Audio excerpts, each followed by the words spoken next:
Kata Nabi kalau sholatnya ingin sempurna dimulai dari wudu. Ya ayyuhalladzina amanu. Kalimat wudu dibuka dengan kalimat iman. Idza qumtum ila shalah.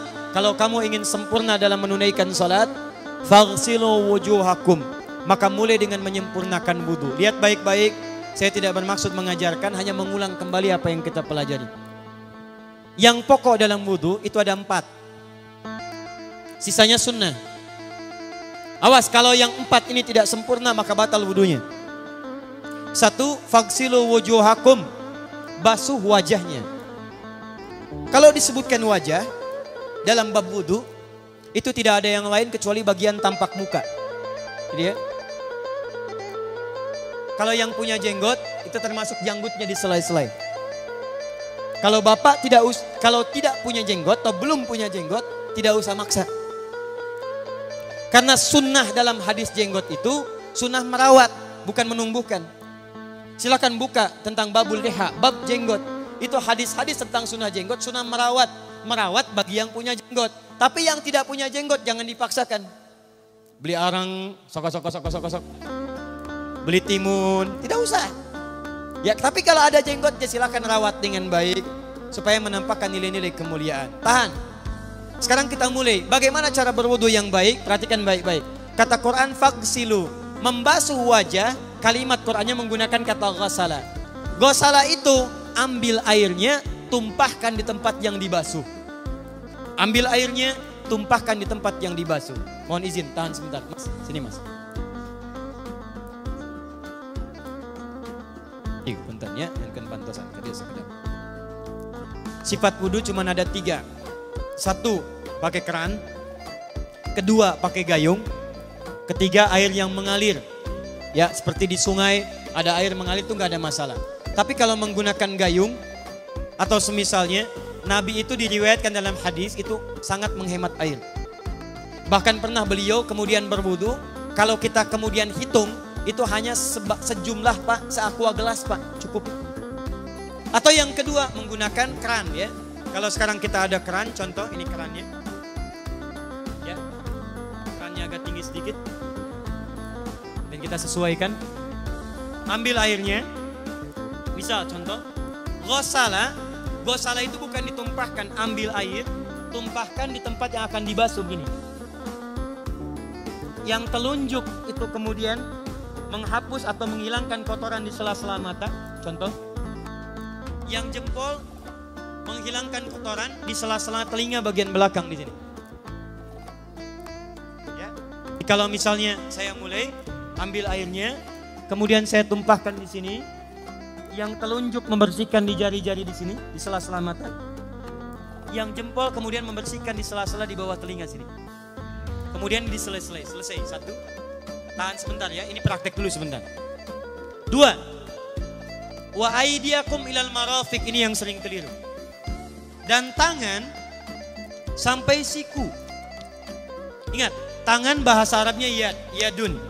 Tapi dalam ibadah itu selalu diberikan batas. Misal, ini kafun.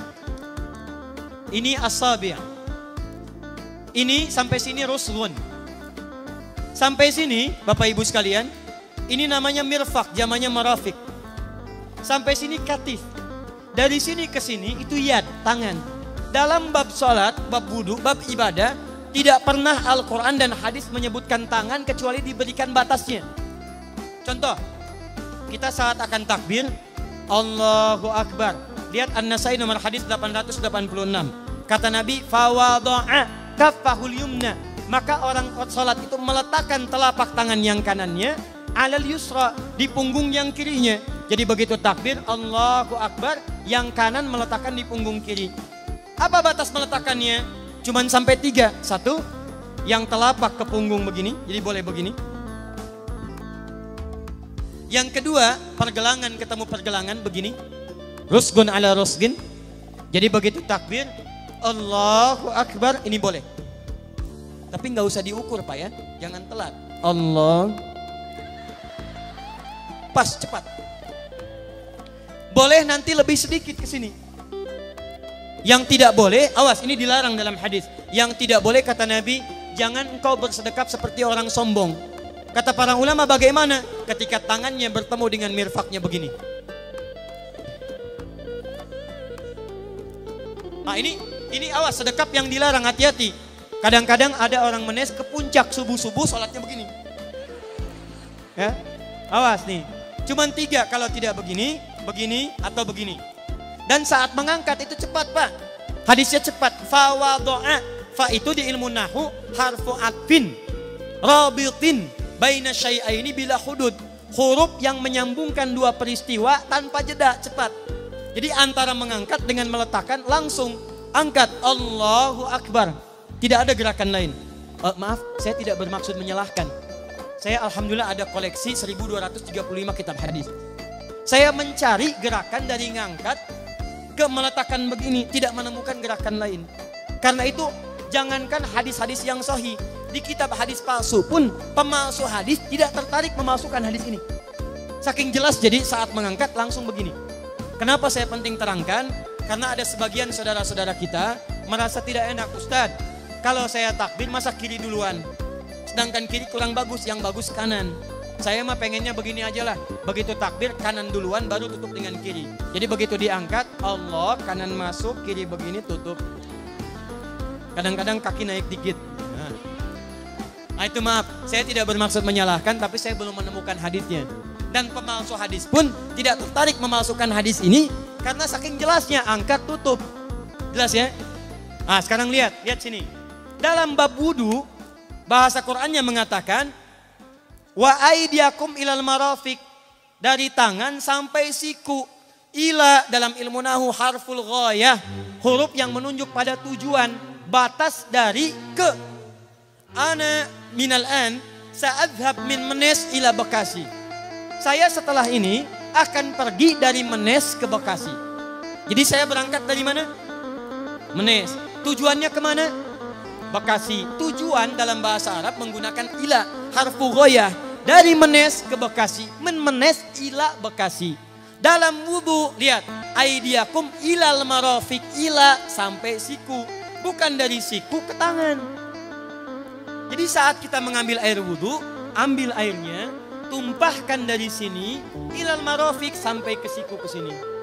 Balikan lagi ke depan. Jadi bukan kerannya dibeginikan, sikunya dibeginikan, takut, bukan.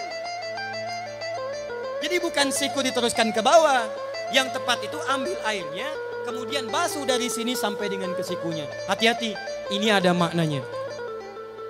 Dan jika benar di hadis Muslim, jika orang wudunya benar seperti ini, maka bersamaan dengan jatuhnya air wudu itu, jatuh pula dosa-dosa dan kotoran yang melekat pada anggota tubuhnya.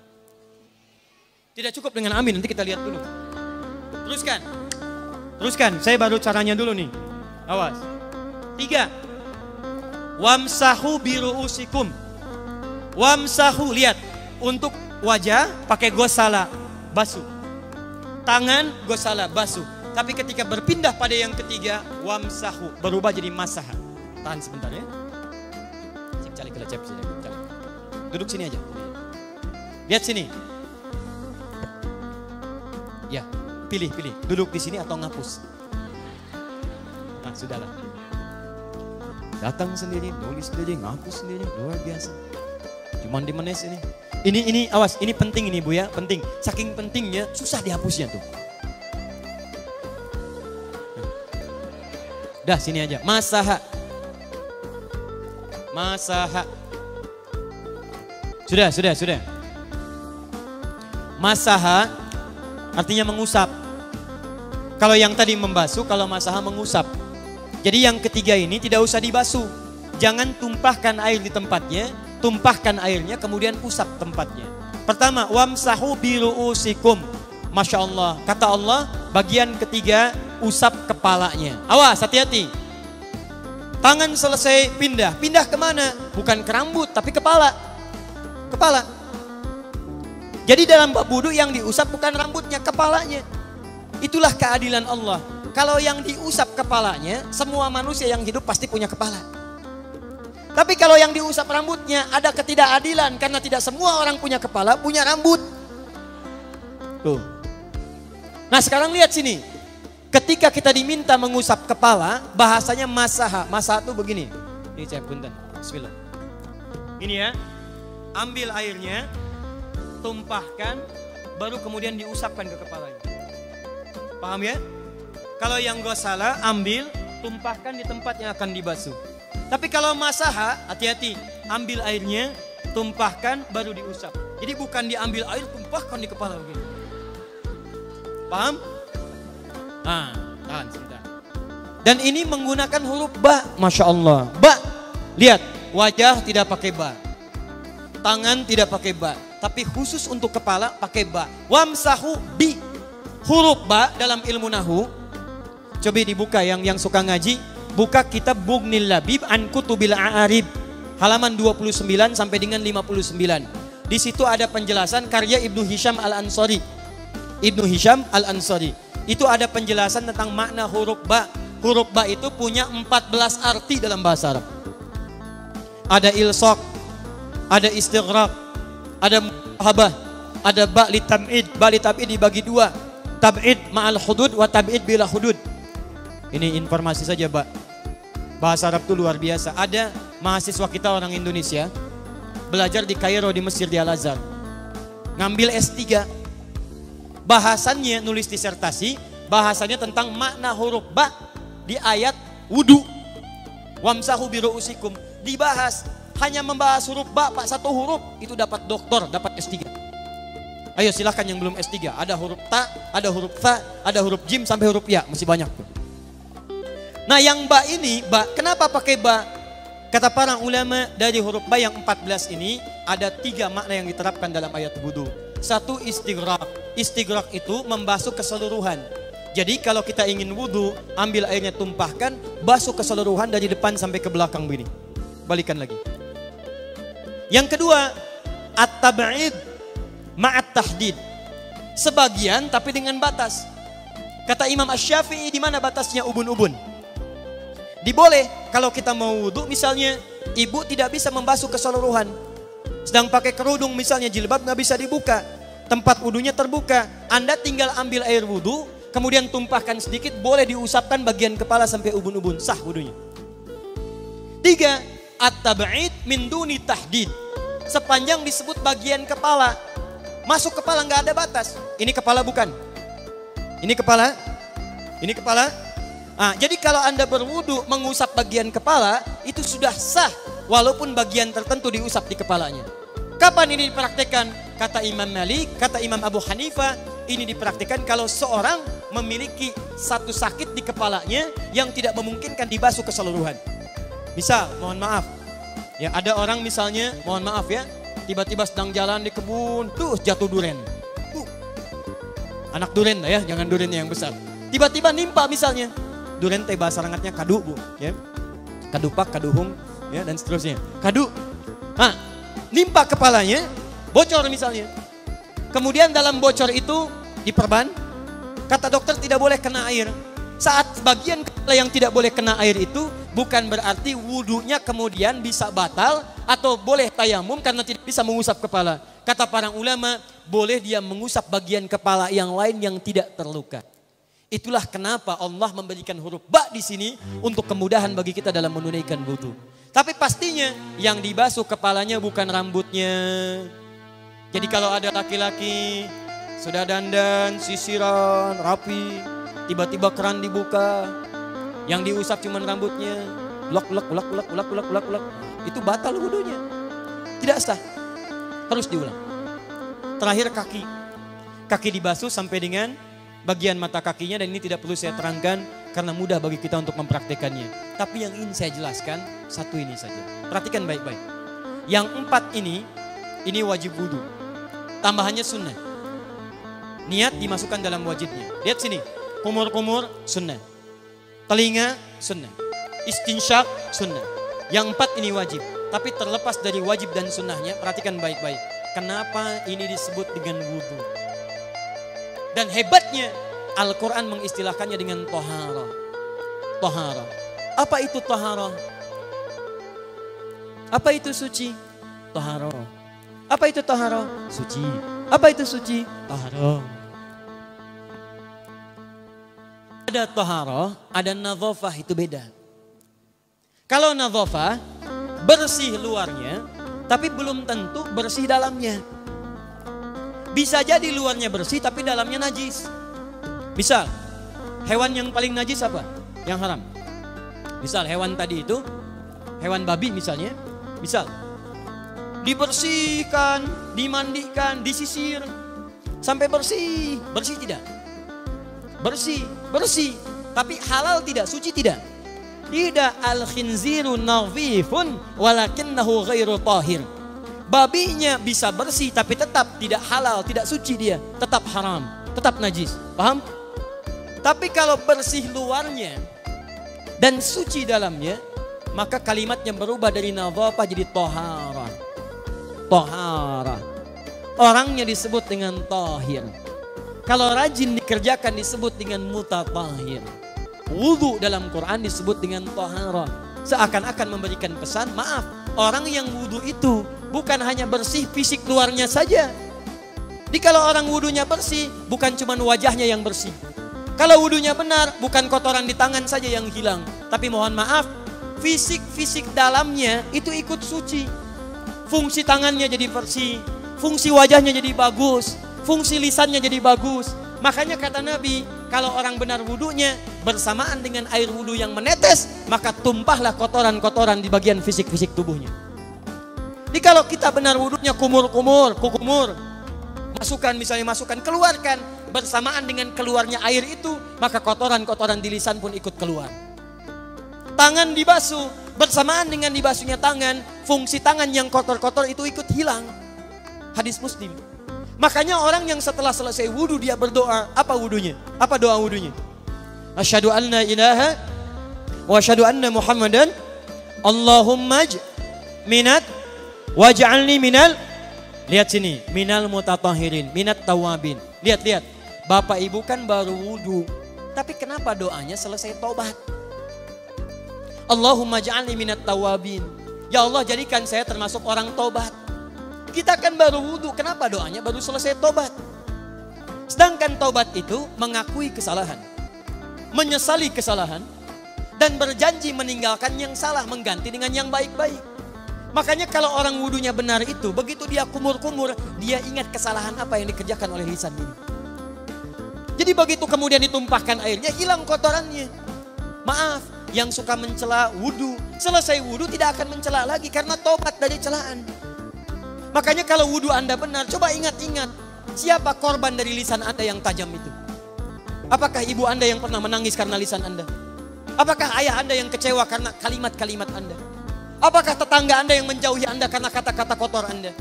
Kalau tiap hari Anda wudu, tapi kemudian lisan Anda masih kotor juga, ada yang salah, Anda cuma menghabiskan air untuk menghilangkan kotoran di lisan. Itu tanda pertama. Tangan basuh. Makanya orang yang wudunya benar, tangannya tidak akan berbuat yang kotor lagi sampai ke ujung kakinya. Karena itulah ibadah ini disebut dengan wudu, seakar dengan kata dau. Kata para ulama, mereka sebagian mengatakan dau artinya cahaya, dau artinya sinar, dau artinya al-husnu, baik budi pekerti. Kalau orang benar wudunya, bertambah sinar di tangannya, sinar di wajahnya, sinar di lisannya. Apa sinar itu? Di dunia sinar-sinar amaliyah kebaikan, sifat-sifat baik, di akhirat pancaran-pancaran kemuliaan. Satud'a ummati yaumal qiyamati ghurral muhajjalin. Akan dipanggil umatku di hari kiamat dengan banyak cahaya melekat di tubuhnya. Tangannya ada cahaya, matanya ada cahaya, wajahnya bercahaya, kakinya bercahaya. Cahaya apa itu? Kata Nabi, min atharil wudu, dari bekas wudunya. Jadi kalau kita benar wudunya, itu kita jadi orang baik. Ada cahaya kebaikan dalam diri kita. Itu yang disebut dengan tawabin. Makanya kalau Bapak Ibu tiap hari wudu, Allahumma ja'alni minat tawabin. Tapi mulut tidak tobat, tangan tidak tobat, kaki tidak tobat, ada yang salah dengan wudunya. Waj'alni minal mutatahhirin. Jadikan saya orang bersih dan suci. Jadi kalau selesai wudu, pakaian bersih, wajah bersih, tangan bersih. Ini pakaian bersih, pakai jas, pakai dasi, tapi tangan tidak bersih, korupsi juga, mencuri juga, menipu juga, ada yang salah dalam wudunya. Kalau kita bisa mengerjakan wudu ini dengan baik, maka naik status kita. disebut sebagai langsung oleh Al-Quran, disebut hamba yang dicintai oleh Allah Subhanahu wa ta'ala. Quran surah kedua Al-Baqarah ayat 222. Saya tutup. Lihat ayatnya. Di ujung ayatnya. Innallaha yuhibbut tawwabina wa yuhibbul mutatahhirin. Sungguh Allah akan sangat mencintai orang-orang yang taubat dan orang-orang yang terbiasa untuk bersuci. Kita selesai wudu mengatakan Allahumma ja'alni minat tawwabin waj'alni minal mutatahhirin. Dijawab oleh Allah, innallaha yuhibbut tawwabin wa yuhibbul mutatahhirin. Karena itulah orang yang rajin wudu adalah orang-orang yang dicintai oleh Allah Subhanahu wa taala.